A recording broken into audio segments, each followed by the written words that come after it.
Hey guys, let's end this year with a really good recipe. This is my homemade focaccia. Let's get started. First things first, we got to take some warm water, add some sugar, and some yeast. Now this is exactly like my pizza dough recipe, except it's doubled. Let me tell you something, this recipe is very flexible. I use it for so many things. It's not just pizza dough.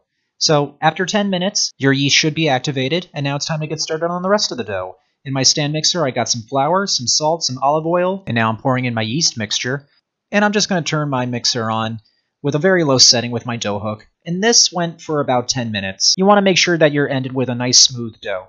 Once that's all done, go ahead and take it off the stand mixer. And I've got one white onion here that I chopped up. You can use any type of onion you'd like, or you don't have to do this part at all. This is completely optional.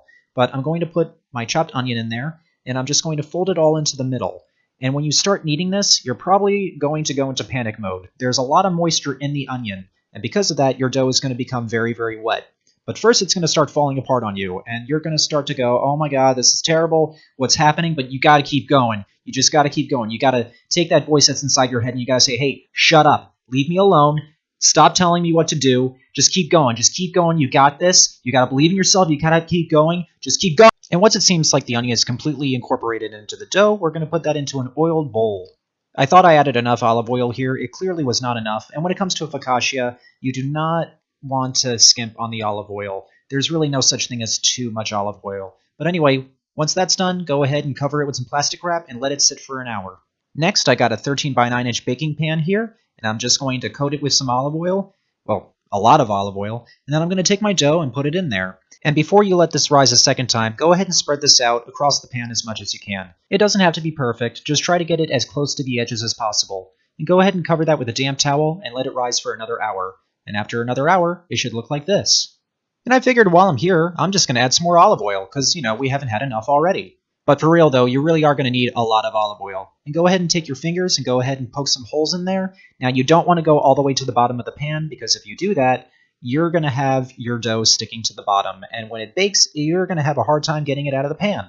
So I put some tomatoes in there, grape tomatoes that I cut in half, some fresh garlic, and some dried rosemary. You can use fresh rosemary if you'd like, but for this recipe, I prefer to use dried rosemary. And I'm going to top that with some sea salt, and this is going to go into the oven at 450 degrees Fahrenheit for 20 to 25 minutes. And at this point, my tripod broke. And the rest of the video is going to be handheld. I'm very sorry about that. I need to get a new tripod. But anyway, after the 25 minutes, it should look like this. Doesn't that look good? Yeah, I'm really, really proud of this. And it smells amazing. But you know how I am about rosemary. Once your bread is almost completely cooled off, because it's so much better when it's nice and warm, it should just slide right out of the pan.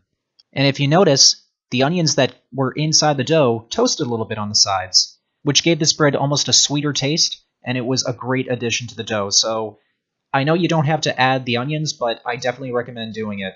And this came out very, very, very good. This is one of my favorites, and I do make this often, and this is the first time I decided to make a video out of it. So yeah, while you're looking at this, I just want to let you know this is going to be my last video for the year.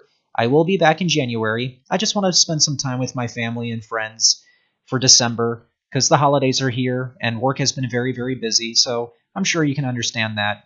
But I will be back, and I'll have more content. I'm starting to film stuff right now. I just am kind of lazy when it comes to the editing part. Filming is the easy part. So guys, whoever you are, wherever you're from, and whatever you celebrate, have a happy holidays, stay safe, and have a happy new year. See you in 2022.